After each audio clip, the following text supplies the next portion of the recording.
ajma'in amma ba'd.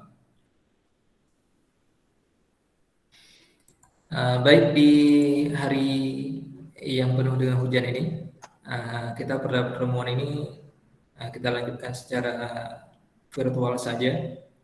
Jadi dimanapun kalian semuanya berada, selamat bergabung di kelas ilmu ukur tanah. Jadi pada kesempatan hari ini, insya Allah kita akan melihat lanjutan materi kita mengenai pengukuran poligon terbuka atau poligon tertutup terlebih dahulu kan. Sebab dalam ilmu ukur tanah ada nantinya perhitungan poligon secara tertutup dan ada juga perhitungan poligon secara terbuka.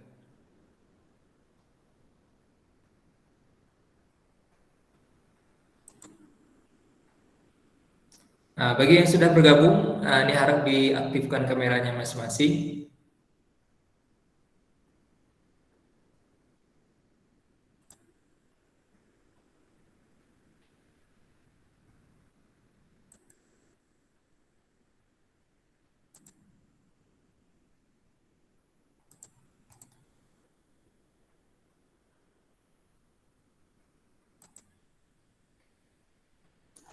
Oke, terlebih dahulu kita akan melihat pengertian apa yang maksud dengan poligon yang tertutup.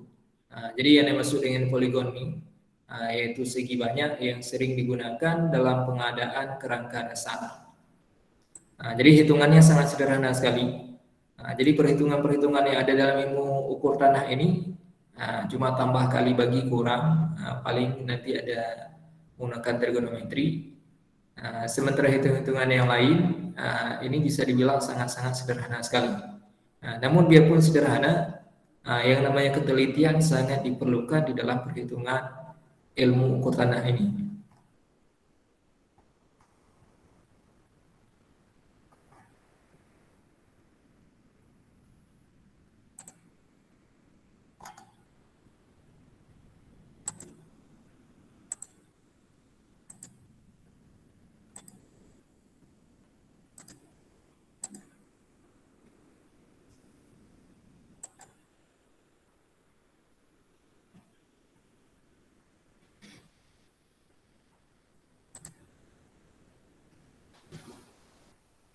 Oke, slide-nya terlihat semua jelas pada kalian? Jelas, Pak. Jelas, Pak. Jadi kan dalam perhitungan, dalam pengukuran di lapangan nantinya, jadi biasanya kita nanti akan ada memasang yang namanya patok. Patok sebagai titik acuan kita di tanah yang akan kita ukur. Dan biasanya dalam sebuah proyek-proyek besar, patok yang digunakan adalah patok permanen yang terbuat dari konstruksi beton bertulang. Jadi ukuran seperti yang terlihat pada gambar, dimensinya 20 kali 20 cm, kemudian ketinggiannya 1 meter, dan yang muncul di atas tanah 20 cm, sementara yang masuk ke dalam tanah setinggi 80 cm. Dan di bagian atasnya di sini ada sebuah kuningan, jadi besi kuningan, yang tujuannya di sini nanti sebagai titik acuan koordinat pada saat kita lakukan pengukuran. Ini disebut dengan patok BM. Patok BM. Jadi patok BM itu sebagai titik acuan kita melakukan pengukuran tanah.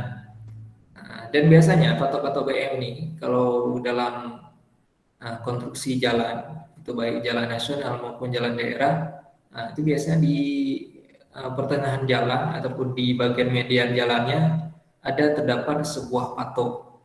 Jadi patok yang kalian lihat nanti di pinggir-pinggir jalan, inilah yang dimaksud dengan patok BM.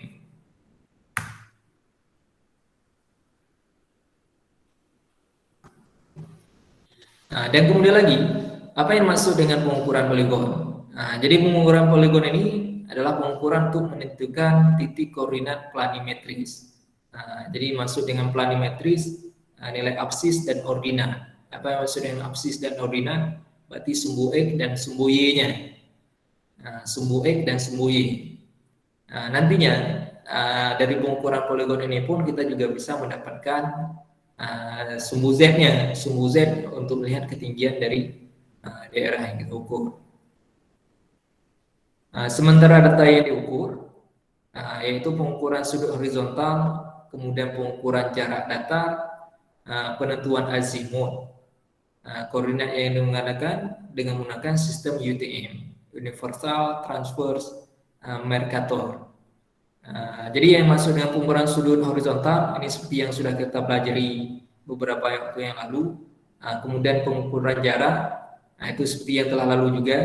Ini misalkan kita telah sudah mendapatkan koordinat dari masing-masing titik, maka dengan mudah kita bisa menentukan berapa jarak datar antara kedua titik tersebut, antara titik A dengan titik B. Dan kemudian penentuan sudut azimut, ini pun juga sudah kita pernah perhitungkan di pertemuan minggu-minggu yang lalu. Nah, ini bagi yang tidak teringat, ini harap dibuka kembali buku catatannya masing-masing. Oke, kita lanjutkan lagi. Dalam hal geometris pengukuran poligon dan sifat datar. Jadi pengukuran poligon ini ada yang sistem terbuka dan ada yang tertutup. Untuk pengukuran poligon terbuka, ada terikat sempurna dan ada terikat sebagian. Ini untuk khusus terbuka, dan biasanya terbuka itu sering kita gunakan dalam pengukuran jalan raya, karena kan jalan itu sejauh jalan. Kalau misalkan ada jalannya sepanjang 10 km, berarti poligonnya sepanjang 10 km nantinya.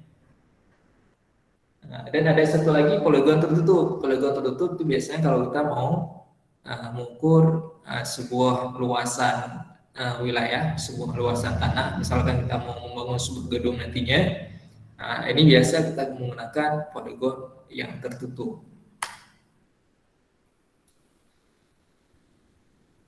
Jadi sebagai gambaran pada kalian semuanya, inilah yang masuk dengan poligon yang tertutup. Ini titik awalnya, di titik CP1.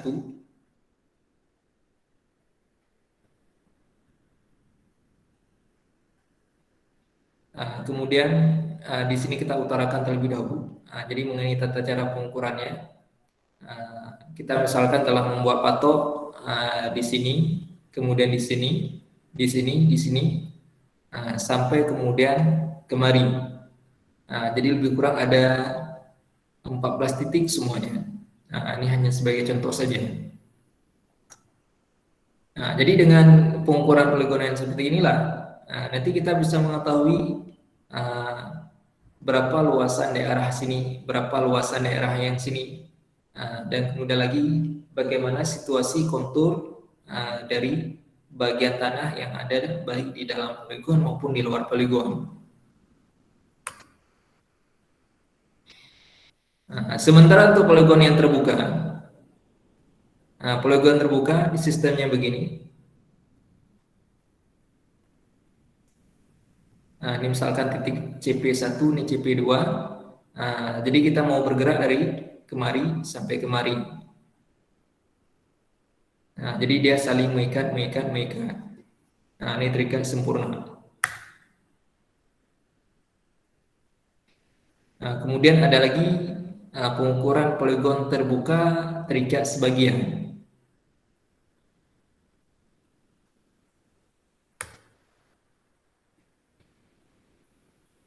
Dan alat yang kita pergunakan untuk pengukuran tanah dalam pemetaan. Yang pertama ada yang disebut dengan teodolit, dan kemudian ada juga meteran. Ini biasanya meteran gulung kayak gini. Tujuannya untuk apa kita menggunakan meteran? Misalkan kita mengukur antara titik A dengan titik B, selain kita menggunakan teodolit, kita juga memverifikasi jarak masing-masing titik dengan pengukuran secara manual. Baru kemudian kita komparasikan dengan perhitungan menggunakan teodolit. Jadi contoh gambar teodolit yang ada di sini, ini termasuk teodolit menggunakan laser.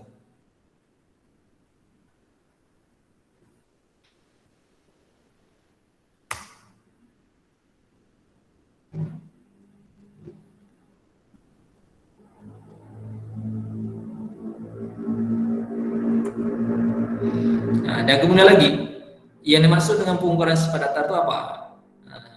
Pengukuran sifat datar itu adalah untuk melakukan pengukuran beda tinggi antara dua titik dan untuk menentukan ketinggian suatu titik. Data ini pun berupa pembacaan ketiga benang pada rambu ukur.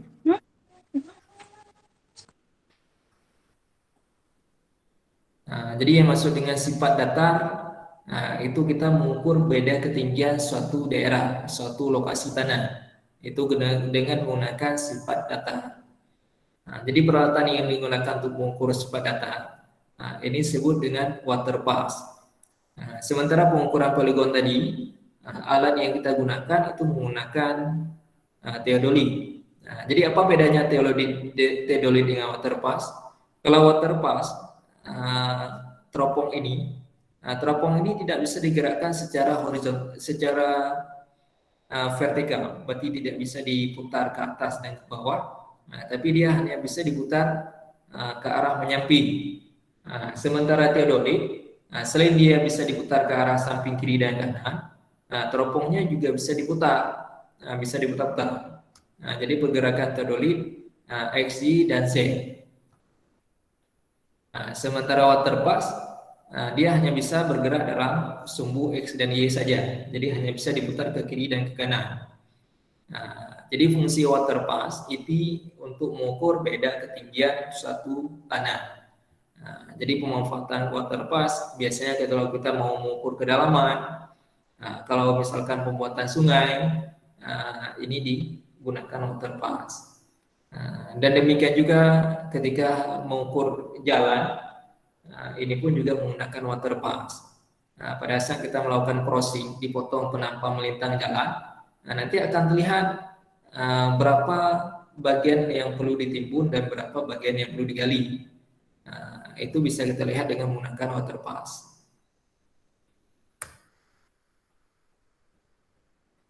Dan kemudian lagi ada yang disebut dengan pengukuran situasi detail. Jadi yang masuk dengan pengukuran situasi detail itu pengukuran untuk memperoleh gambaran situasi topografi di lokasi rencana. Kalau misalkan kita membuat bendungan, berarti rencana genangannya, kemudian boro areanya, kuari, lokasi rencana bangunan, serta bangunan-bangunan pelengkap yang lain. Ini kalau misalkan kita mau mendesain sebuah bendungan. Jadi itulah yang maksud dengan situasi. Jadi seluruh permukaan tanah yang ada di lokasi yang akan kita bangun suatu proyek, ini semuanya diukur secara detail. Dan titik-titik patok yang diletakkan nanti akan sangat banyak sekali. Dan dari hasil pengukuran situasi detail inilah nantinya akan lahir yang disebut dengan peta kontur.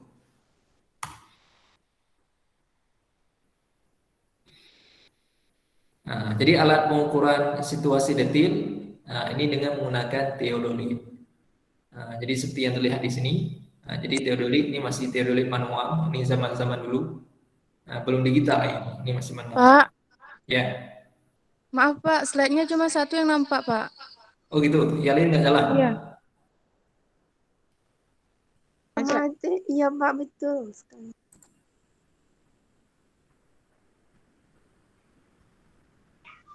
Itu baru nampak slide-nya Pak lagi. Baru nampak lagi. Iya Pak. Berarti dari tadi tertahan terus ya? Iya Pak, cuma satu yang nampak Pak. Iya Pak. Iya Pak.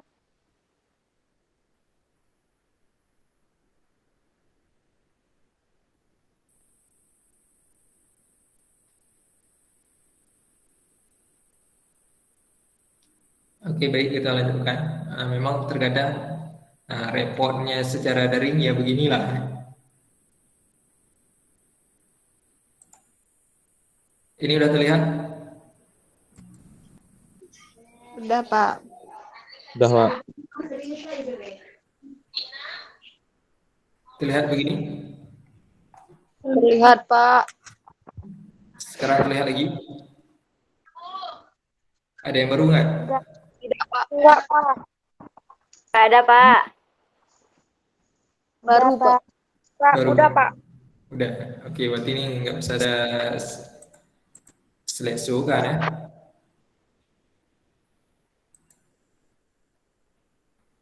Oke. Nah, ini misalkan rencana pengukuran situasi bendungan.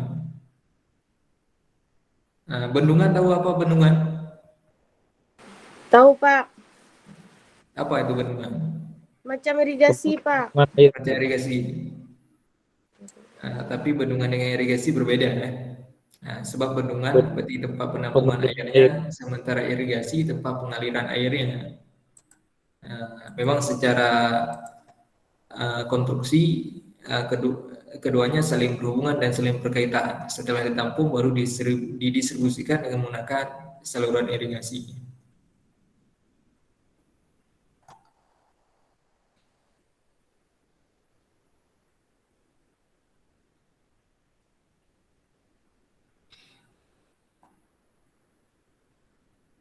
Nah, ini sebagai contoh rencana pengukuran situasi bendungan yang diarsir ini merupakan daerah genangan banjir maksimum.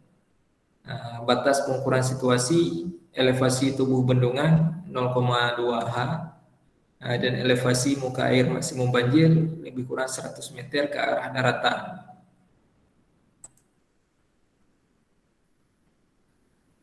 Denah pengukuran profil melintang memanjang rencana bendungan.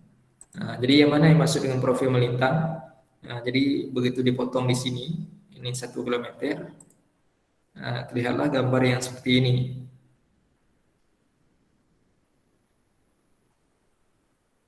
Jadi intervalnya per 20 meter, per 25 meter sampai 50 meter. Nah, ini hanya sebagai contoh aja ya. Dalam hal perhitungan koordinat nanti, ini seperti yang sudah pernah kita pelajari kemarin. Menghitung koordinat, ini biarpun rumusnya mungkin agak beda, tapi maksud dan tujuan sama sih, tidak ada perbedaan.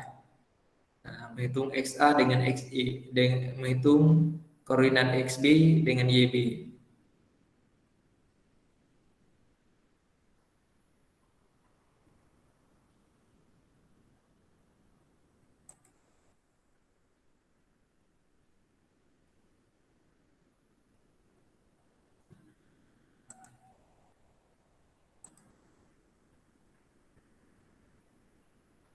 Dan kemudian menghitung azimut dan jarak datar, ini pun juga sudah pernah kita bahas di minggu yang lalu. Ini bentuk rumusnya yang sudah disederhanakan. Dan kemudian ada lagi perhitungan ketinggian dan elevasi. Selanjutnya perhitungan titik detil. Jadi dalam perhitungan ketinggian dan elevasi, penentuan ketinggian dan elevasi titik-titik kerangka dasar dilakukan dengan melakukan perhitungan beda tinggi antara dua titik terhadap bidang referensi. Jadi tahapan perhitungan ketinggian ini dilakukan dengan menghitung yang pertama syarat geometris, hitungan beda tinggi, hitungan jarak aktif, dan hitungan tinggi titik. Sementara perhitungan titik detil, tahapan perhitungan titik detil dilakukan dengan menghitung jarak datar, beda tinggi, dan tinggi titik. Jadi semua processing hasil data yang telah kita ukur nanti pada tahap akhirnya akan diproses melalui komputer dengan menggunakan bantuan aplikasi komputer seperti misalkan AutoCAD, Autodesk. Jadi semuanya kita bisa menggambarkan ke dalam sistem AutoCAD.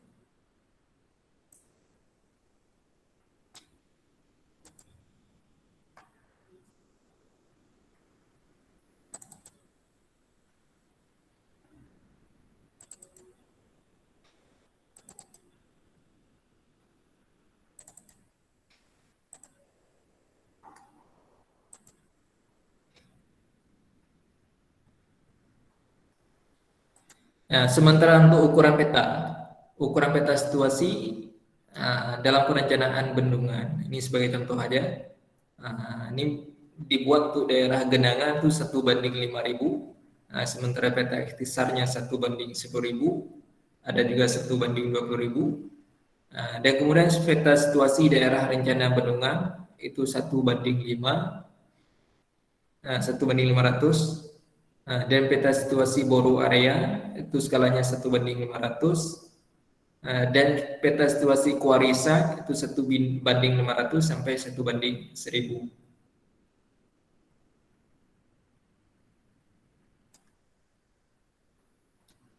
Jadi pada saat kita menggambar di AutoCAD, jadilah gambar seperti ini. Kalau terlihat sekilas, ini nanti jangan dipikirnya apa nih, rambut kusut, bukan. Inilah peta kontur dari tanah.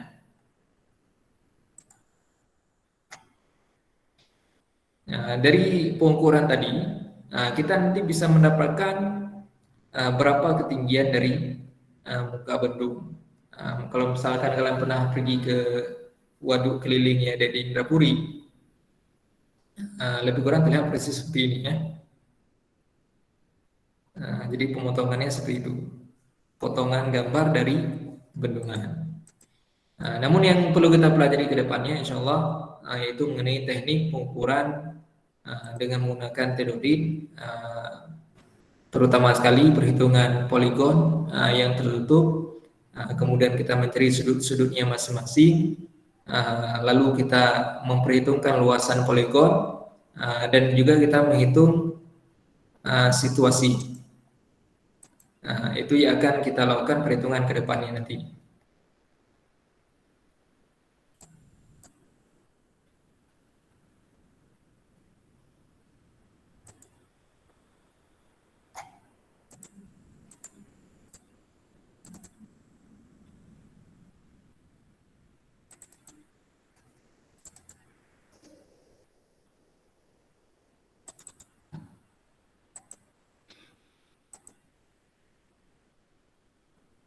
Oke, sejauh ini ada pertanyaan?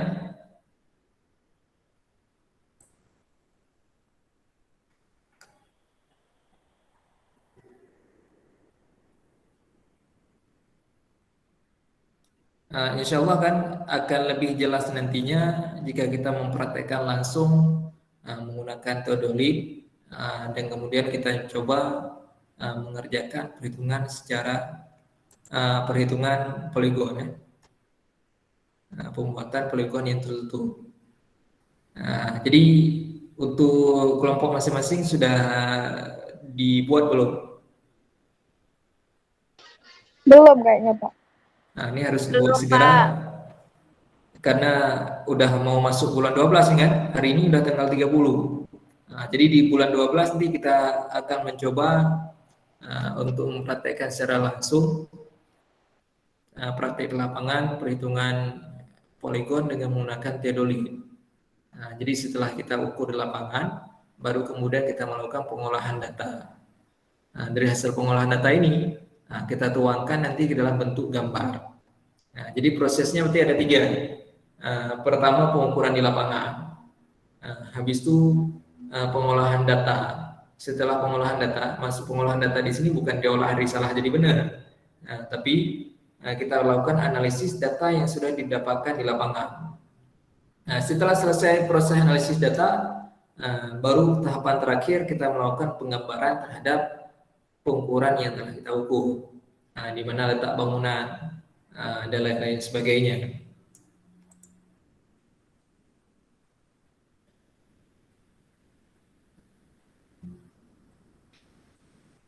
Jadi nanti tolong dengan ketua kalian berdiskusi untuk membagi kelompok masing-masing dengan tujuan satu kelompok 5 orang udah bisa.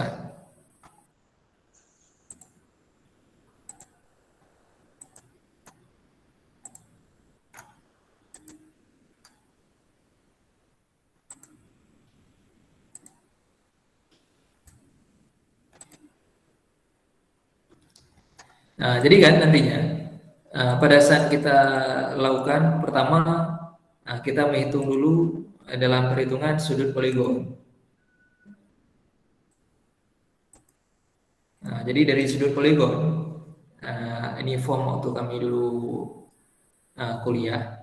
Jadi secara prinsip sama aja. Ini kan masih ada fakultas teknik ya. Jadi langkah awalnya kita melakukan perhitungan poligon. Sudah kita dapatkan sudut poligon. Ini baik dengan menggunakan pembacaan sudut biasa dan luar biasa.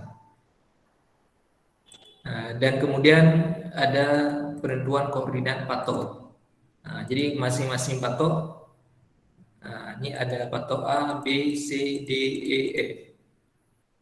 Ada 6 biji patok. Berarti ke depannya ada material yang perlu kita butuhkan. Satu balok kayu, balok 55 itu kita potong jadi 5 bagian. Setelah dipotong jadi 5 bagian, berarti menjadi 5 batok. Kemudian paku payung ini nanti akan dipakai untuk di paku pada balok. Ini untuk memudahkan kita dalam menggunakan teodolit, itu sebagai titik acuan koordinatnya. Dan setelah kita dapati koordinat masing-masing patok, ini nantinya ada lagi pengukuran situasi. Jadi dari hasil pengukuran situasi, kita dapatkanlah nilai-nilai ini semua. Jadi dari titik A, misalkan ada dapat 17 titik. Kemudian dari titik B ada 7 titik. Ini nanti tergantung. Semakin banyak titik situasi yang dicari, berarti semakin detail lokasi yang sedang kita ukur. Dan satu lagi yang terakhir, pengukuran waterpass. Itulah pengukuran sifat data. Itu nanti dengan menggunakan waterpass. Kalau situasi koordinat patok sudut poligon, ini dengan menggunakan teodolit.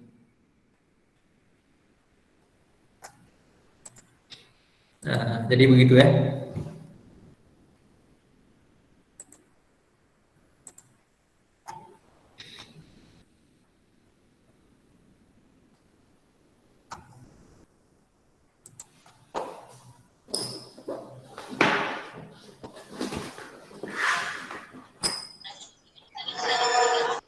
Sejauh ini ada pertanyaan?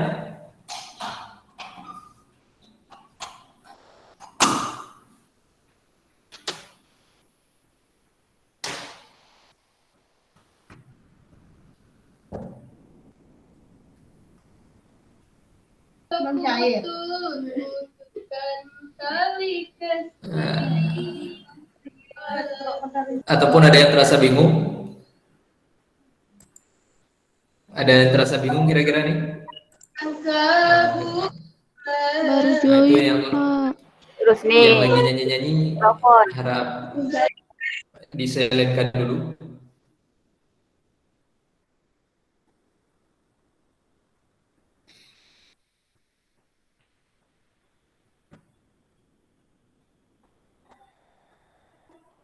Macam konser aja nyanyi.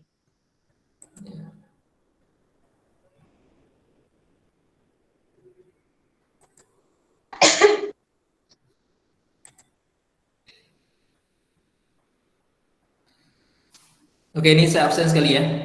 Azizah Aziz. Ini siapa namanya betul begini ya? Ada orangnya?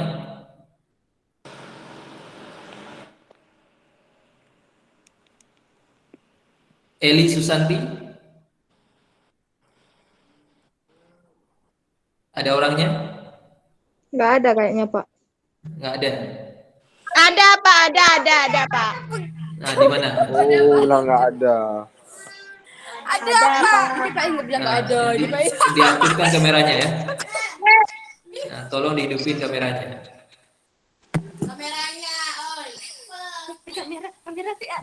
Kalau nggak pakai jilbab terus, jangan sampai nggak sopan.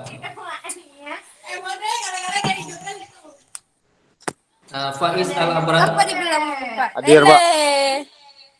Fajri. Namanya tolong di rename jadi nama asli masing-masing ya. Ferry. Hadir, Pak. Ini Ferry apa? Kok Ferry W? Hadir, Pak. Pak, jadinya putus-putus. Helmi Dalfianti. Ada? Ada. Indah Pak, Lestari. Hadir Pak. Oh, kalian gabungan? Hah? Indah Lestari ada berapa orang di situ? Ada Pak. Kemudian Isnita R. Saya Pak. Ya. Maya Mauliani. Hadir Pak, hadir.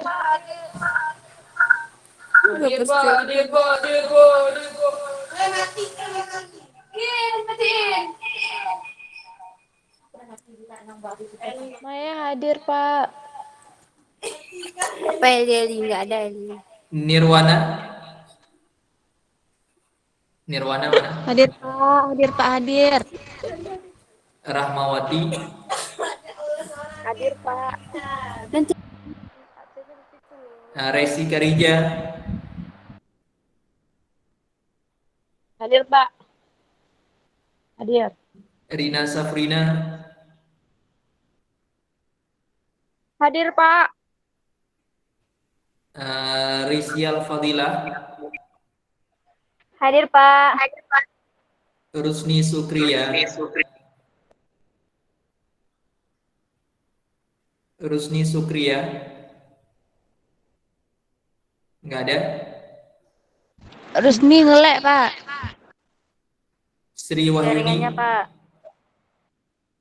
Hadir, Sri Pak. Wahyuni. Hadir.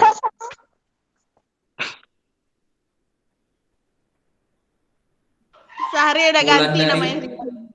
Wulandari. Hadir Pak. Kok jauh kali orangnya? Hadir Pak. Yesi. Hadir Pak. Yulisa Adela Rizka. Hadir Pak. Zulfina. Hadir Pak. Oke, udah semuanya ya. Baik, kalau begitu untuk hari ini mungkin kita Pak, Mira hadir Pak ya. Apa? Pak bisa dulu Pak. Tiga orang lagi Pak. Dua orang Siapa aja? Bisa belum dipanggil. Pak, iya belum juga Pak.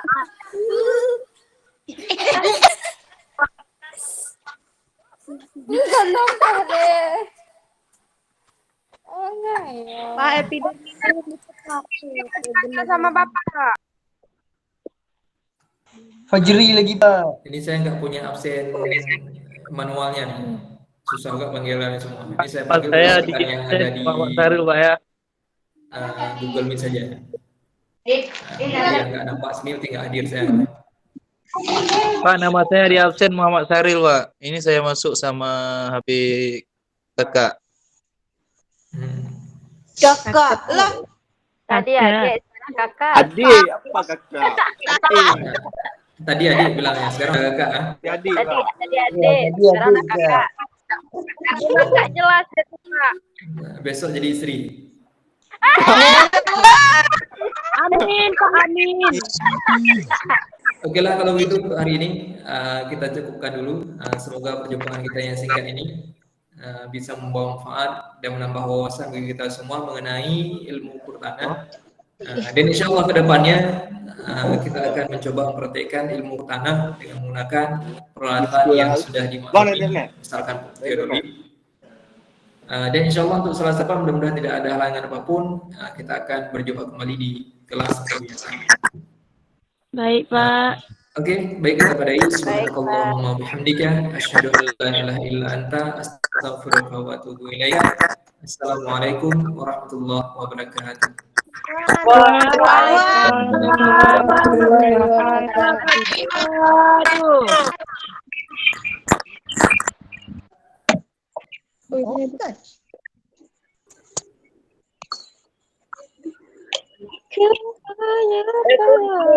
Sahur, sahur.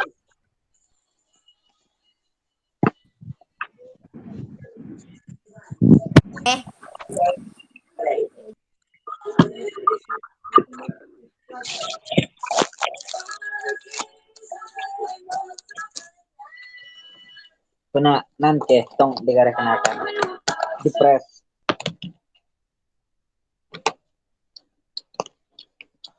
Salah lagi, itu mau saya. Sakit. Dia pikir yang di bank.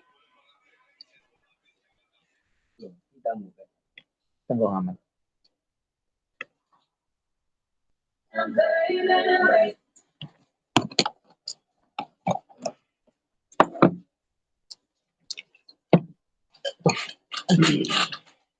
Kopi dulu guys. Ini yang bikin makin strong. Topping dari kopi asli. Udah siap. Ya.